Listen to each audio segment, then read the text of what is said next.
welcome to Conscious Talk, radio that makes a difference.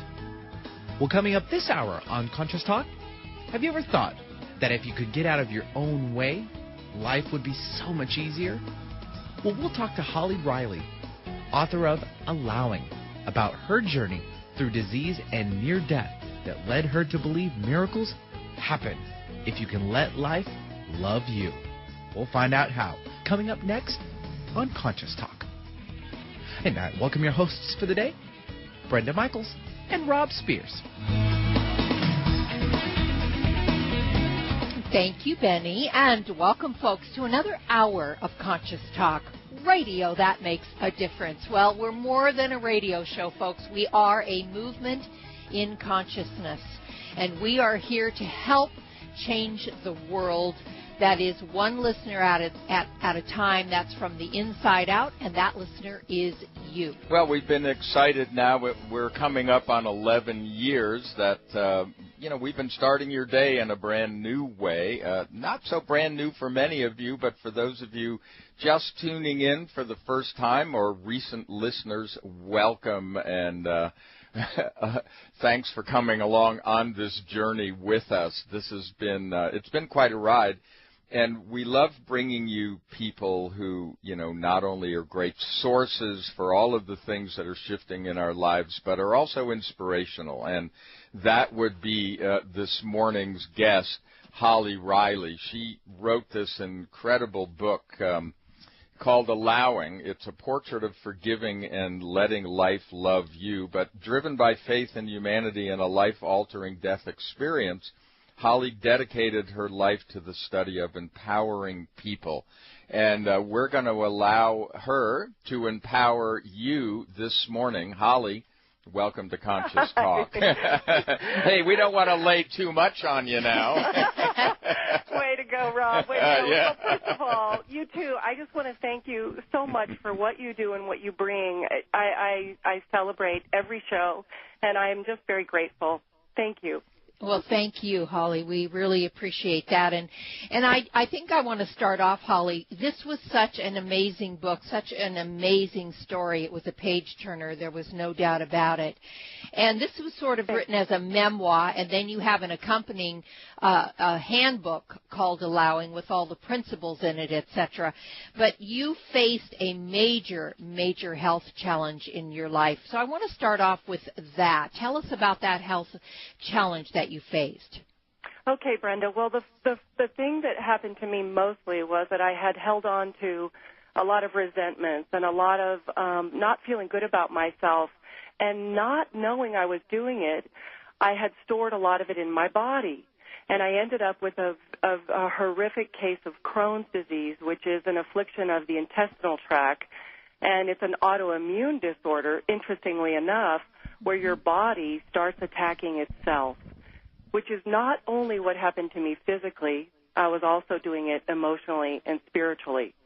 And I ended up at 84 pounds. I'm 135 pounds, 5'10", and I was being fed through a tube, and I had been in the hospital for a month when the doctor said to my husband, "You need to call the family. I don't think she's going to make it through the week."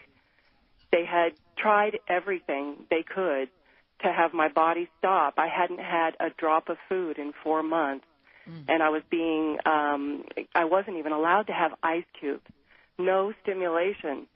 And, something very interesting happens when you stop eating. Some type of an awareness opens up that I had no familiarity with, and I began a journey of awakening that changed my life forever. And the evening, 2 days after my family came, and I have to tell you, when you look in your family's eyes for what might be the last time, you love them. No matter what. No matter what. Even though I was abused and I had a horrific childhood, I held their faces with such love, and I knew there was something that mattered much more than non-forgiveness. It's interesting from the point of view of spirituality here, Holly, because I guess you were surprised to find yourself in this predicament because you were you considered yourself pretty spiritually involved in your life, and yet, here you were. Mm-hmm. Exactly, Rob. And the thing that amazed me is I had no idea, after all the work that I had done, that I was still hanging on to these thoughts and ideas of not being good enough, of not doing enough, of never amounting to what I felt I should. And the thing that happened, if I may tell you, as I moved away from my body, when I left my body during the near-death experience, I looked back and I saw that thoughts were alive and they were held inside my body. I looked back at the crumpled form on the hospital bed with such compassion because I had no idea.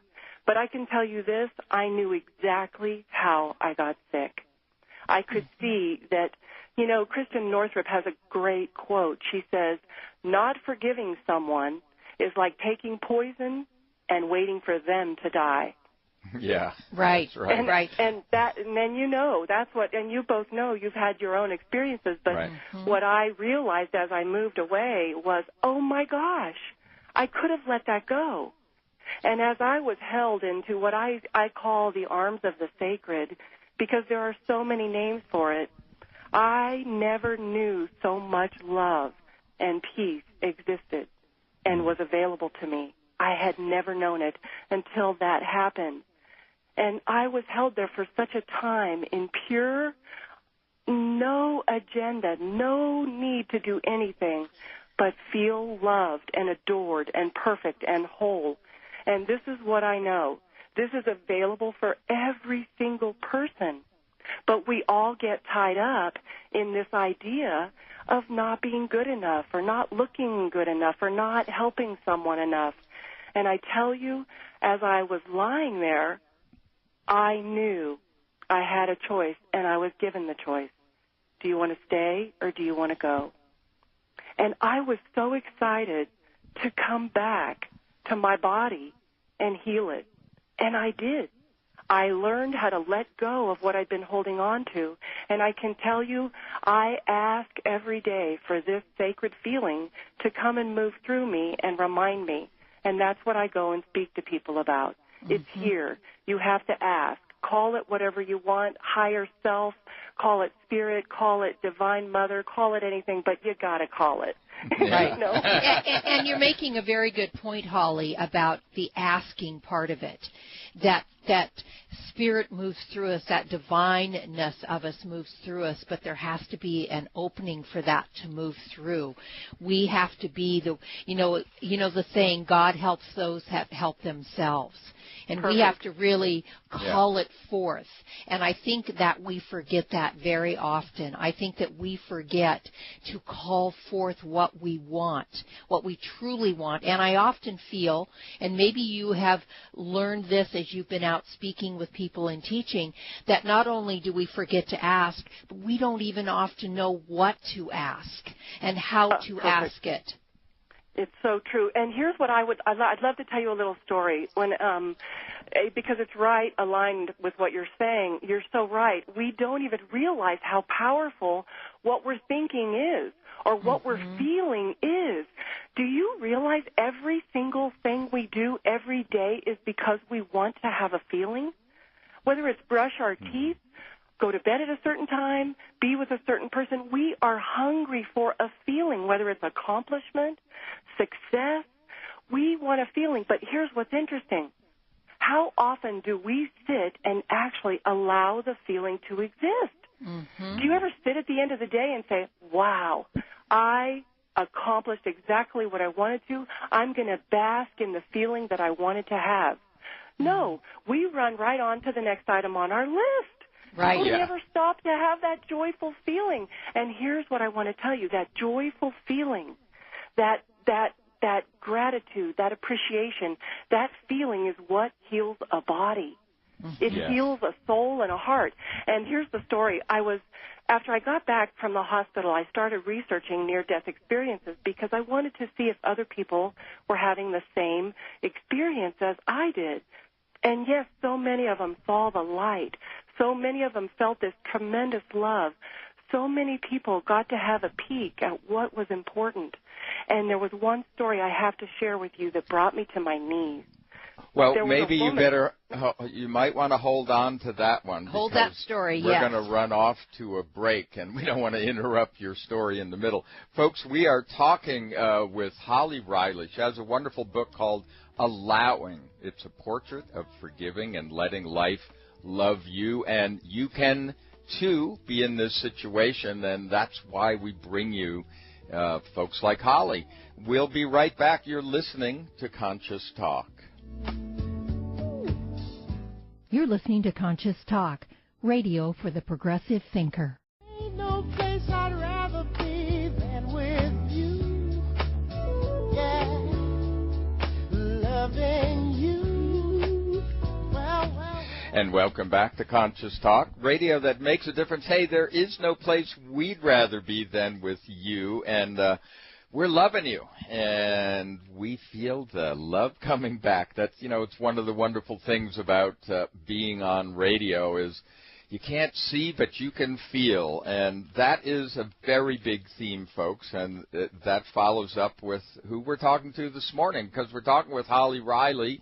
She's the author of an incredible book called Allowing. It's a portrait of forgiving and letting life love you. Also, the Allowing Handbook that goes with it. It's where the strategies for manifesting your dreams, and the work that you do to get there is found.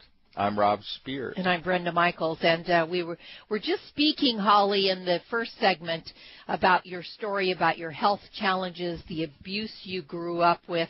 And then I brought up something about how when you were talking about asking for the feeling and relishing in the feeling, and I brought up the point that not only do we not ask, we may not know what to ask, and we may not know how to ask. And then you started to tell us a story. Well, I'm so glad to be able to share this because there's something that I think most of us are unaware of, and it's that we really ask, but it's on an unconscious level, and here's how we do it. We do it by what we're feeling. It's like a transmission to the universe to please bring us more of that. So how we treat ourselves, how we look at ourselves, how we talk about ourselves, the self-talk, is actually emitting, it's a beacon asking for the universe to please bring more of the same. In many ways, we ask without being aware. So the invitation is to become more aware of what you're sending out, because whether you're conscious of it or not, you're vibrating something out and people respond to it. Have you ever noticed how even when you walk in a room, you can feel when somebody's really grumpy. You can feel when they're really happy. You're either attracted in a direction or you're repelled. And that's why I want to tell you this story. Oh, my gosh. When I started looking into near-death experiences, I found one that really, it brought me to my knees. There was a woman on a freeway in L.A. There was a several-car pileup, and her car was on the bottom. And she wrote this story up, and when you read it, it will make you just tear up. She was on the bottom, and they had to leave her there for quite a long time. They had to get the jaws of life. It took over an hour and a half to get her out of the car. There was traffic lined up in 5 lanes so far. So far it passed where the eyes could see. She left her body. She floated around, and she described that there was so much meanness coming from the cars. She could feel the words. They were like, oh, I'm going to be late for work. Oh, I can't make it to pick up my kid. Oh, what an idiot. Who wrecked now? Why can't these people drive? Mm-hmm. There were so many negative thoughts moving in her direction that she moved so far away from her body to get away from them because they were so painful. And she looked down the row of cars, and there was one single person in a car, and there was such a vibration coming from it that she automatically moved toward it. She got so close, all of a sudden, the light coming from the car bathed her, and she felt soothed. And do you know what that woman was doing in that car? Praying for saying, her. Yeah. Yes. Yes. She was saying, please let her be safe. Please take care of her family. Please let everything be okay. And she was sending thoughts of comfort to this woman, to this wreck. And the woman stayed there. And listen, she got so close. She saw the woman's face. She even had the wherewithal somehow to remember the license number. She woke up in her body, was in the hospital for 6 months, almost every bone broken, rehabilitation. Do you know what she did when she got out of that hospital? She found that woman. She went to the DMV, told them the story, gave them the license number she thought she saw, and took a bouquet of flowers to that woman's house. That's a beautiful story. Your thoughts matter. Your intentions matter. You make a difference in the world like a stone being thrown in a still pond. Ripples come out from you. Ask. Ask for what you want. Ask today. Invite whatever you consider divine to be with you and watch what happens. Notice the bounce in your step. You matter, and you are so powerful beyond anything you've been taught to believe. Mm-hmm. And, you know, I wanted to bring up something, Holly, about the autoimmune disease that you had and how the body attacks itself. And when we're sitting with those thoughts and the resentments that you were feeling towards your father and mother, the treatment that was given to you, and, you know, as a child growing up in an environment like that, it's only natural for you to take on those thoughts and feelings after being abused like that. But what's interesting, I feel, about the body is that it doesn't know, I feel it doesn't know the difference. When we harbor those feelings, when we harbor those thoughts, when we harbor limited and negative beliefs, the body doesn't, and we're aiming it at something. We're always projecting it out, whether we're projecting it on to the perpetrators or whatever. I feel like the body doesn't know the difference. It just knows. Oh, I think that's brilliant. That's brilliant. Yeah, it just knows the environment it is in, and that environment is very poisonous and toxic. And so it makes sense that we have these autoimmune diseases, that it's turned in on itself. It's so true, and there's so many people now suffering with autoimmune disorders. And one thing you said is so good, if I can tag on it. When we blame something outside of us for what we're feeling, when we continue to try to project it outward, here's an interesting thing. As we blame it, we also give all our power to that thing. As we blame what we're feeling or what we're thinking or experiencing on something outside of us, we have to wait for the thing outside of us to change so we can feel better. And what happens as a child or even an adult, often we want to project it outward. We want to blame that something outside of us is causing our disease. But you know what? When we do that, we're actually giving away our power. We actually don't have the wherewithal to heal. And it's a double-edged sword because we also turn on ourselves because we're not able to feel better, and then we begin blaming ourselves. Mm-hmm. Yeah. Blame is one of the most self-sabotaging actions a human can participate in, whether they're blaming the government, blaming the doctor for not healing them right, blaming the parents, or blaming themselves. It is a waste of attention, and it is actually sabotaging all opportunities to heal. So even in the handbook, I have this little exercise that helps people let go of blame so they can take that creative energy and start putting it toward what they want to experience instead of losing it in trying to find out whose fault it is. Mm-hmm. Yeah, I want to nail this one on the head. Go for it. Because one of the things that, you know, that we've discovered over the years, and it so pertains to what you were just talking about, is that it really doesn't matter how, you know, exactly what you said. When you blame something, you're sitting in the energy of blame. You know, you're sitting in in a negative energy. It doesn't matter what that energy is.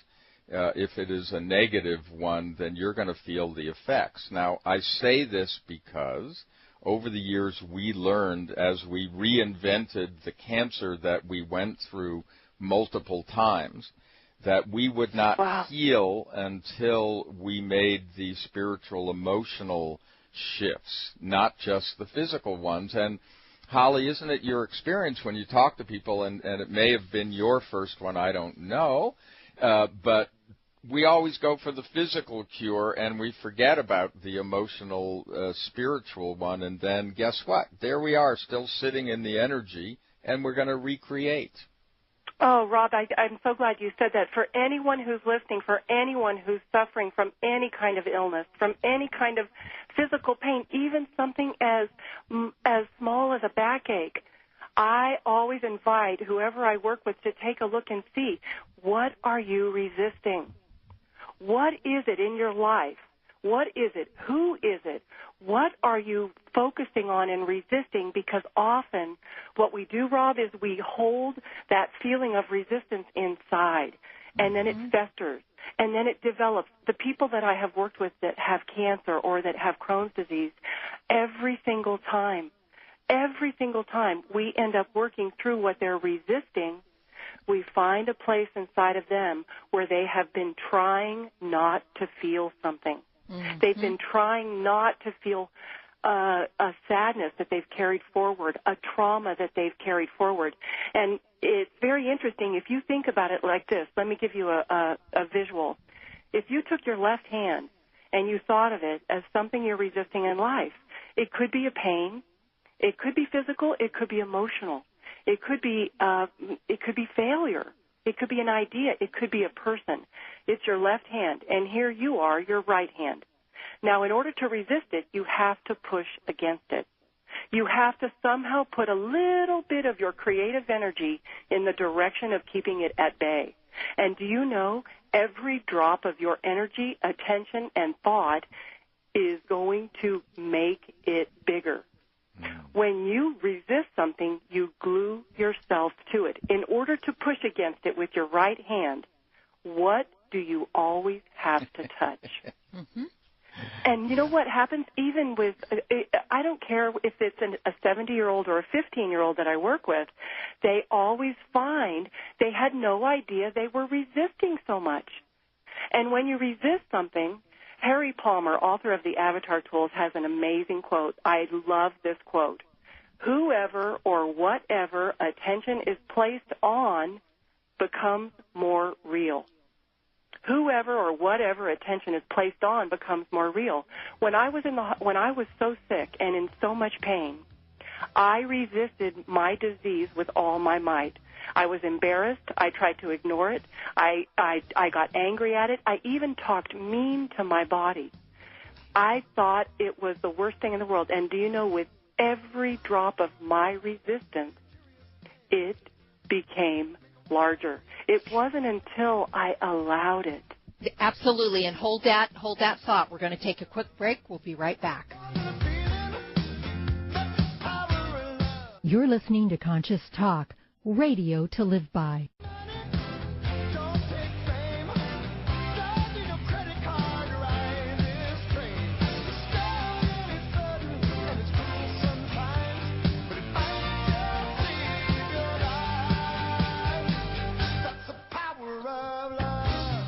And welcome back, folks. Thanks for being with us here today on Conscious Talk, radio that makes a difference. I want to draw your attention to our website, conscioustalk.net. Please hop on our events page. We're going to have some new events posted up there in the next day or two. So peruse that. Check it out. Come join us this weekend at the Ananda community for their 20th anniversary and their open house. It's going to be both in Bothell and Linwood, and we will have all of that up on our website. So you can just tune in there and check it out. And then also join us on Facebook and like us. We like you, so like us, and also in our interactive community where we are able to do webinars and give you discounts on coaching sessions and healing sessions and a lot of great things. I'm Brenda Michaels. And I'm Rob Spears, and we're here with Holly Riley. She wrote a wonderful book called Allowing, and she has a handbook that goes with it. It's a handbook, workbook, however you want, where she drills down a little further into the principles that she talks about in the story of allowing, because it was her life story. It's a portrait of forgiving and letting life love you. Well, it's a portrait of Holly, and if you've been listening so far, Holly, you're just so depressed. That's the problem. That's the problem we have talking to you here this morning. Well, I wanted to sort of shine the light on this one once again, because we were talking about where essentially, where attention goes, energy flows, people have heard so many times, and you're sort of bringing that home to what that really means, because it makes a difference, the energy that you are hanging in. And Brenda brought up something about the power of love, and I'd like you to address that a little bit, because what is it that we can do? I mean, what is this situation that you found yourself in that you had to address? I mean, you were dying, you were shutting down. Well, you know what? It's so true about love, Brenda. But as I was lying there angry, and, I don't know anybody who is suffering from a physical ailment, whether it's cancer, Crohn's disease, or joint pain, that doesn't have resentment or feel upset or feel like a victim of life and wonder, why me? Why did this happen to me? Why is this coming to me when I'm not a bad person? And as I was lying there in the hospital bed, blaming my abusive family, blaming life, thinking it's unfair that I have such a horrific case of Crohn's disease, I realized as long as I am blaming them, as long as I'm thinking my father's to blame, I have to keep suffering to be right. I almost wanted to continue to suffer and be sick just so I could prove to them that they treated me badly. And it's a funny thing. Some of the people I've done sessions with, they find that they almost want to stay sick or suffering so that they can prove to the world that the world has done them wrong. And here's what I want to say about love. And what I realized is there's no way we're ever going to heal until we take responsibility without blame. And responsibility, I love this definition of responsibility. It's the ability to respond in the present moment without blame. And what happened in that hospital room, when I looked at their faces, I realized I was trying to hold them all responsible for where I found myself, including the doctor. How many of us want to blame a doctor because we haven't healed? We want to blame the treatment. We need to take responsibility with love. And as I came back to my body, I was so apologetic. I hugged myself, and I said, I am finally going to be here for you. And I realized the only way I could ever let go of Crohn's disease was by falling in love with myself, by forgiving myself, by seeing the good. Do you know how often we go through a day and notice everything wrong with ourselves? Oh, yeah, totally. Don't you? And you notice when you're with somebody who's like that, what it's like. We just heard a great, another way of approaching it. We just heard another great definition of blame, which was be lame. That's perfect. But we do, Holly. We go through our days and our weeks not only blaming ourselves and not only finding what's wrong with ourselves, but pointing the finger, forgetting that 3 of those fingers are pointing back at us, and Exactly. pointing the finger at whether we're pointing it at our politicians or the weather or our money situation or our employer. You just name it. We're in the blame game, and it's really a deep pattern, I think, that sits with every human being here on the planet. We're here with Holly Riley, and we're talking about her book, Allowing, A Portrait of Forgiving and Letting Life Love You, and her handbook, Allowing. We'll be right back. You're listening to Conscious Talk Radio, your roadmap to health and well-being.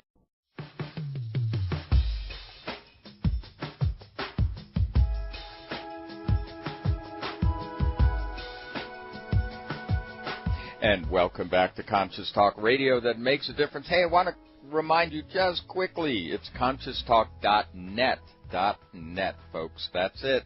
That's the website. There are a lot of resources there, and in particular, here in the Northwest, we're drive time, and people can't always be safe and write down those things they heard that they really want to get in touch with. Just go back to conscioustalk.net. You can hear this show and all the shows we do for free. They'll be in the archives. Archives start at midnight of that day, and also the podcast. All of that is free, and it's free because you support our sponsors, those people that we bring to you because we believe in them. We do the products ourselves, and, although it hasn't grown my hair yet, everything else is working great. So, we laugh, but, we are we love our natural products. You can laugh, sponsors. Holly. Yeah. Holly, you can grow too. You can laugh too, Well, we're here with Holly. He hasn't Riley. gotten taller and he hasn't grown more taller. hair, but other than that, he's perfect. Yeah, right. Absolutely. Yeah, but it's like, we joke about all of this, but, having a light heart and how you're feeling is really what we're talking about today, because your book, Allowing, brings that all home with your story, and people can hook into what you're doing, Holly. They can go to hollyriley.com, of course, but we'd really like you all to go to Holly's Facebook. It's Allowing Holly Riley on Facebook, and like her and get involved in the conversation there. And you have some inspirations there for people, right, Holly? I do. I have random little notes that will remind people to start being more kind to themselves.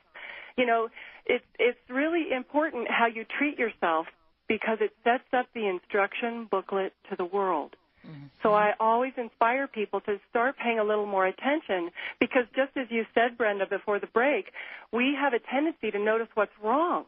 We look in the mirror. What do you notice? Do you put as much attention on the wonderment of you? Do you look into the deepest part of your eyes and say, good morning? Do you get to a place where you can acknowledge you are so determined, like a bull? None of us ever give up. We keep going. But do we put our attention on what's wrong with us, or do we put attention on what's wonderful? Whoever or whatever attention is placed on becomes more real. That's what Harry Palmer says. And what I want to tell you about, as I was in the hospital, this is how I healed. This is how I am completely free of Crohn's disease forever. I have no signs of it. And it started because I began owning what I was feeling inside of me and letting it go. I didn't blame it. I didn't make anybody wrong about it. I admitted where I was. When I was angry, when I was upset, when I was resentful, I began telling the truth, acknowledging the feeling so that I could release it. This is all spelled out in my catch and release. I have a catch and release process that's in the Allowing Handbook that shows people with 3 simple steps how to let go of what they've been carrying around. There's so many people angry at an ex-husband, angry at an ex-wife, angry at the politicians, angry at what's happening to the planet. Anytime we hold on to that, it causes dis-ease. And what I realized and how I healed was I started applying this catch and release process, and I invite anyone who finds themselves putting attention on something that they're suffering from to do these simple steps. They need to feel it. They need to acknowledge that the feeling exists. You want to know something amazing? You could resist something for the rest of your life and feed it and grow it. You can acknowledge it. Sometimes it only takes 10 seconds, a minute, 3 minutes, and it begins to dissolve. Mm-hmm. Feeling it, acknowledging it, allows it to transform. Mm-hmm. Resisting it makes it more solid. We've all been taught that the smartest way to be a human is to not feel. It's to, the ones who are more courageous are the ones that don't feel. Johnny, stop crying, be tough. And we've been taught that if you feel, you're weak. If you feel, you're vulnerable. And do you know, it's time to turn it around, because as we feel something that we're holding on to anyway, it can finally be let go of. Mm-hmm. Does that make sense? It makes certainly a ton does. of sense. You know, you just wrote your next book. It's called Holly's Metaphysical Diet. And it's about allowing and not resisting. And guess what? You know, but it's for all things. It isn't just about weight. You know. It's so true. And I actually, you know what's funny? I have a chapter in the handbook about losing weight, and it's actually called The Desire Diet. I'm so glad you just said that, because do you know what we do to lose weight?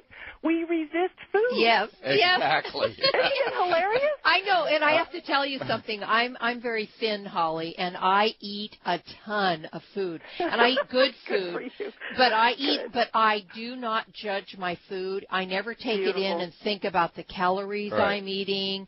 I never have the guilt that goes with the eating. Beautiful. And I've always been really thin, and Rob teases me that I have this hollow leg that I can eat it. I thought she was a cheap date because she really didn't drink or anything. I said, oh, wow, this is great. But then she eats you under the table. But good for you. I learned going through the cancer about the resisting the things, the very thing that you say you don't want in your life. You're holding on to it with everything that you have, and it brings up the point I wanted to talk to you about that resistant, about that we're alchemists, and that we have the ability, the genius to transform. And what we don't understand, Holly, is that when we're holding on to something, we're not allowing it to be transformed, but by feeling it, by owning it, by having it, even for those couple of minutes, we transform it. Absolutely. Do I have time for one more quick story about a session I did with you? There was a 16-year-old that I worked with that had lost a companion. He had taken his own life. And she did a session with me, and we applied this strategy. And I say this so everyone listening can let go of something that's hurting them today. She came in, and she was resisting feeling the pain with all her might. She was supposed to go to prom with him just this last June. And she was resisting feeling her sadness. She said, I hate it. It wakes me up at night. It wakes me up during any time during the day. It bothers me during school, but I don't get any sleep at night. It wakes me up all night long. And she said, I am trying so hard to get rid of it. I don't want it. I hate it. And I looked at her and I said, honey, are you ready to go ahead and feel it? I'll be with you. Let's feel it so you can finally let it go. And she was scared, understandably so. This is a very painful thing, and many of us are suffering from loss of something. I sat with her, you guys, and she boldly and courageously closed her eyes, took a breath, went in, and let the pain be there. And I said, where is it? I always like them to feel where it is. She said, it's in my entire chest. And she freely dropped into, fully willing to feel it. And within, I'm not kidding you, a minute, she opened her eyes and she said, where did it go? And I said, honey, when you are willing to look it in the eye, it can finally start moving. And this is very important. She said, well, what if it comes back? And I said, it won't be that it's necessarily coming back. The piece you got rid of, you got rid of.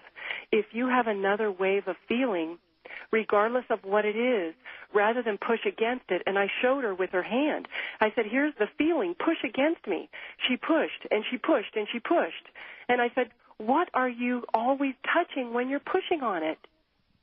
And she got it. She said, I'm making it bigger.